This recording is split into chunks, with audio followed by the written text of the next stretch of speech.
हम है red network, हम करते हैं जन की बात। मैं हूं योगेश चक्रवर्ती और आप देख रहे हैं रेड नेटवर्क। बिहार विधानसभा चुनाव में अब चंद महीने ही बाकी रह गए हैं, लेकिन इस पर कोरोना का ग्रहण लगा हुआ है और लोग यही कयास लगा रहे हैं कि चुनाव समय पे होंगे या नहीं। इसके साथ ही सत्ताधारी दल किन मुद्दों के साथ चुनाव मैदान में उतरेगी, इन्हीं सवालों का जवाब जानने के लिए हम आए हैं जेडीयू के वरिष्ठ नेता और प्रवक्ता राजीव रंजन जी के पास, जो इस वक्त हमारे साथ हैं। तो हम उनसे बात करते हैं। रेड नेटवर्क में आपका स्वागत है सर। धन्यवाद। सर, ये बताएं कि चुनाव को लेकर जेडीयू की क्या तैयारी है और किस स्तर पे चल रहा है चुनाव की तैयारी? क्या समय पे हो पाएगा चुनाव, आपको लग रहा है? क्योंकि अब तक जो निर्वाचन आयोग की तैयारियां हैं और ऑन रिकॉर्ड जो भी बातें उन्होंने कही है, उसके आधार पर बिहार में चुनाव समय पर हो। और एक राजनीतिक दल के तौर पर जनता दल यूनाइटेड को आखिरी दौर में कोई विशेष तैयारी करने की जरूरत नहीं है, इसलिए कि नीतीश कुमार जी के नेतृत्व में राज्य सरकार और पार्टी के कार्यकर्ता लगातार जनता के बीच 5 वर्ष रहते हैं, तो फिर आखिरी समय के मेहनत की बहुत ज़रूरत नहीं है। लेकिन चूँकि चुनाव में सरकार की उपलब्धियां, पार्टी की विचारधारा और नीतीश कुमार के व्यक्तित्व और कृतित्व को लेकर चुनावी रणनीति के तहत हम सब जा रहे हैं। ये बात अलग है कि वर्चुअल प्लेटफॉर्म पर ये तैयारियां ज़्यादा हैं, इसलिए कि जो परंपरागत तौर तरीके हैं वो कोरोना के इस विषम घड़ी में संभव नहीं है। और बड़ी रैलियों को लेकर सोशल डिस्टेंसिंग और जो एहतियात बरतने का सवाल है वो संभव नहीं है। तो हमारी तैयारियां चल रही हैं और मुझे ऐसा लगता है कि बिहार में कोई मुकाबला नहीं है, ये एक तरफा चुनाव है। ये एक तरफा चुनाव है। आपकी पार्टी और एनडीए, कहें कि एनडीए किन मुद्दों के साथ जनता के बीच जाएगी, जिसके आधार पे उन मुद्दों पे बात करके वोट मांगी? समावेशी विकास, कमजोर तबकों का सशक्तिकरण और सांप्रदायिक सद्भावना, ये 3 मौलिक बिंदु हैं। और इन 15 वर्षों में अगर आप देखें तो अति पिछड़ी जातियों का सवाल हो, अल्पसंख्यकों का सवाल हो, महादलितों का सवाल हो, और विशेष तौर पर जिनको डॉक्टर राम मनोहर लोहिया ने भी एक पिछड़ी कौम कहा, महिलाओं का सवाल, इन सभी वर्गों के सशक्तिकरण के लिए राज्य सरकार ने ईमानदार कोशिशें की। सवर्णों में जो आर्थिक दृष्टि से पिछड़े सवर्ण हैं, उनको भी विकास की मुख्यधारा से जोड़ा जाए, ये राज्य सरकार का संकल्प था और नीतीश कुमार जी ने उस दिशा में बड़े फैसले लिए। और इसीलिए जो विकास को लेकर के एक परिकल्पना है कि सड़कें, बिजली, सिंचाई, कृषि, शिक्षा, स्वास्थ्य, इनके साथ साथ इस विकास का लाभ समाज के आखिरी पायदान पर खड़े आदमी तक पहुंचे, ये बेहद आवश्यक था और उसमें नीतीश कुमार जी को कामयाबी मिली है। अभी एनडीए में कहा जा रहा है कि सीटों का बंटवारा को लेकर के खींचतान है, खास करके एलजेपी के साथ। तो क्या ऐसा है, क्या आप लोग समय रहते सीट का बंटवारा कर लेंगे या सचमुच का एलजेपी के साथ गतिरोध है?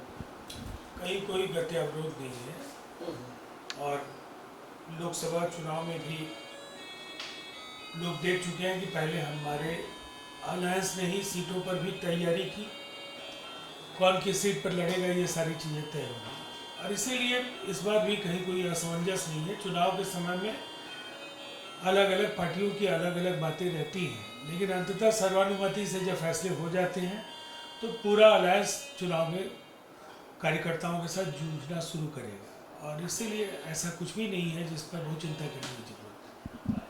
सर, एक तरफ बिहार के 14 जिले बाढ़ से प्रभावित हैं, कोरोना के मामले बढ़ रहे हैं, विपक्ष तमाम तरह के आरोप सरकार पे लगा रहे हैं, आपकी पार्टी पे लगा रहे हैं, मुख्यमंत्री पे हमलावर हैं कि उन्होंने कुछ नहीं किया, जनता को भगवान भरोसे छोड़ दिया गया है।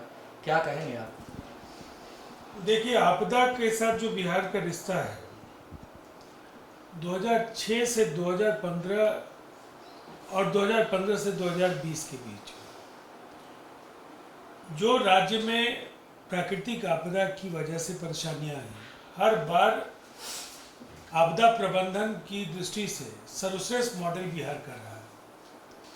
और विपक्ष का काम केवल आरोप लगाना है, विपक्ष को काम नहीं करना है। जब भी आप उनसे उनकी उपलब्धियों के बारे में पूछेंगे तो उनका योगदान कहीं वो साबित नहीं कर पाएंगे, लेकिन सवाल खड़े करना उनकी आदत में है और जनता ने सवालबाज नेताओं को भी पहचान लिया है। और शायद इसीलिए इस बार 2010 से भी बुरी स्थिति में राष्ट्रीय जनता दल पहुंचने वाली है। जिस तरह से अभी कोरोना काल में स्वास्थ्य को लेकर सवाल खड़े किए गए, खास करके इन स्वास्थ्य सचिव बदले गए लगातार, विपक्ष कह रहा कि पूरी बिहार की मतलब स्वास्थ्य व्यवस्था जो चरमराई हुई है, शिक्षा की व्यवस्था भी चरमराई हुई है, इस पर आप क्या कहना चाहेंगे? जनता की अदालत सबसे बड़ी अदालत है और कोरोना, बाढ़ या शिक्षा जैसे सवालों पर चुनाव में आरजेडी को आना चाहिए। जिस तरह से कोरोना में आरटीपीसीआर मशीनों का इस्तेमाल, ट्रूमैन मशीनों का इस्तेमाल, बेड पर ऑक्सीजन को पाइपलाइन के जरिए पहुंचाया जाना, कोविड को लेकर जो भी कोविड डेडिकेटेड अस्पताल और सेंटर्स हैं, अन्य अस्पताल हैं, आइसोलेशन वार्ड, बेड, उनको दिया जाने वाला भोजन, साथ साथ अब 75,000 80,000 तक प्रतिदिन टेस्ट कराए जा रहे हैं। प्राथमिक स्वास्थ्य केंद्रों में एंटीजन टेस्ट के जरिए शुरुआती जो संकेत हैं वो मिल जा रहे हैं। बाढ़ राहत केंद्रों पर भी मुख्यमंत्री जी ने निरीक्षण के बाद कहा कि इन सभी जगहों पर भी कोरोना की जांच कराई जाए। तो मुझे नहीं लगता है कि इन सवालों पर बहुत सियासत की गुंजाइश होगी। विपक्ष का आरोप है कि पलायन और का मुद्दा को लेकर, रोजगार दिलाने के मुद्दे को लेकर नीतीश जी पहली बार सत्ता में आए थे। अब जब 15 साल बाद कोरोना आया और सड़कों पे जनसैलाब दिखा मजदूरों का, तो उनके पलायन की हकीकत दुनिया के सामने आ गई, उनकी कलाई खुल गई।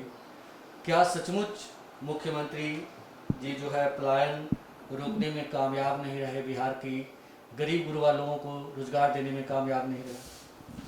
देखिए, आज़ादी के इन 73 वर्षों में पलायन की नैतिक जिम्मेवारी कांग्रेस और आरजेडी को लेनी चाहिए।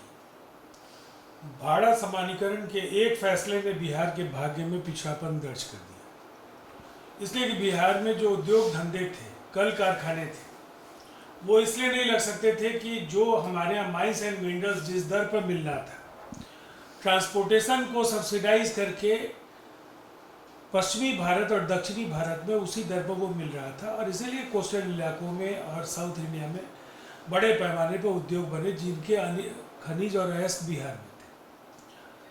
और जब कांग्रेस के अध्याय का पराभव हुआ तो फिर राजद ने 90 में कमान संभाली और लालू जी के उन 15 वर्षों में जो बिहार से पलायन हुआ है, उसमें बड़ी संख्या में वो चेहरे आपको इस पलायन में भी दिख रहे थे, जो लोग अलग अलग राज्यों से निकल कर आ रहे थे। इसीलिए अपनी पीठ जबरदस्ती थपथपाने से नहीं हो। उस दौर में उद्योगपति भाग रहे थे, डॉक्टर्स भाग रहे थे, इंजीनियर्स भाग रहे थे।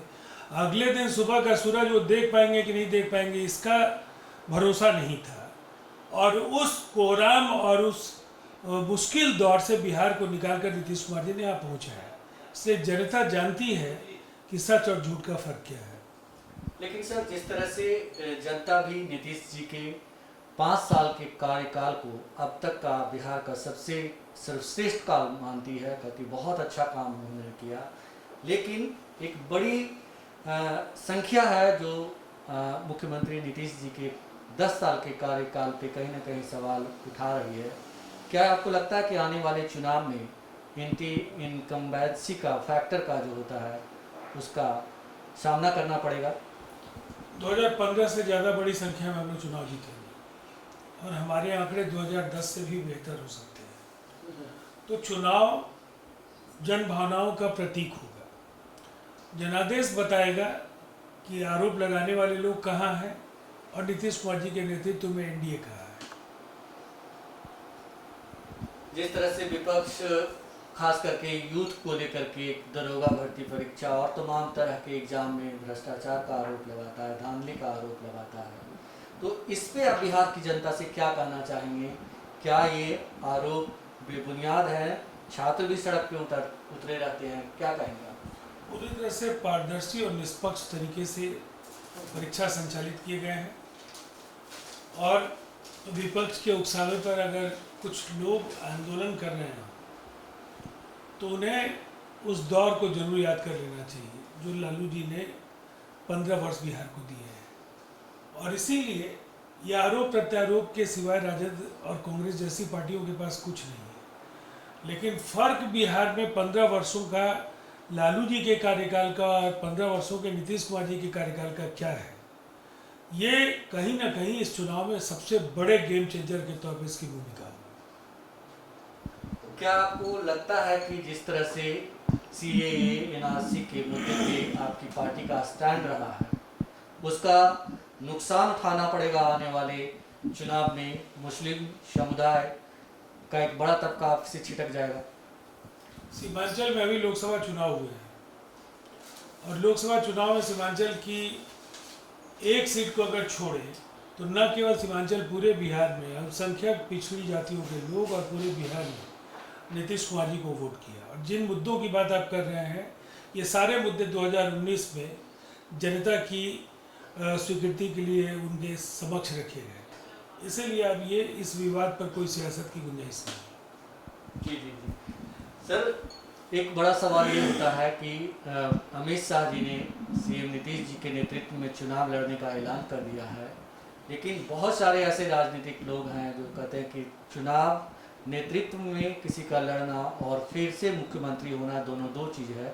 आप इस पे क्या कहेंगे?